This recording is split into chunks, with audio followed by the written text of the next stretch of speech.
Hey there, it's Lindsey Hazel. What you want to do is you want to go to your own channel. And then as you see, as I hover my mouse over, I get this little camera icon up here. You want to click on that. And then you can either choose photos that you've already uploaded. Obviously, you can see I have tried this a few times with banners over the years, but I'm going to upload a new one. You want to go back to upload photos, then click on select a photo from your computer, or you can drag it in there. Click the one you want. And then it comes in.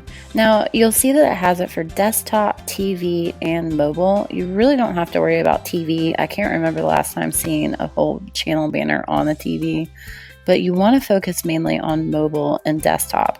So to see if this works for you, you click on this adjust the crop, and then you can click and drag this little thing around your design and make sure that it fits where it is.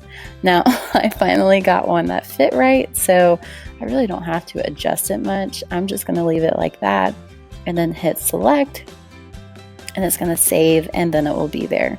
I have a separate video all about how I created this same channel art banner thing. It's channel art, YouTube banner, same thing. But I'll leave that in the description and then also up here above. But that's really it. If you have any questions, just leave them below, and I will see you in the next video.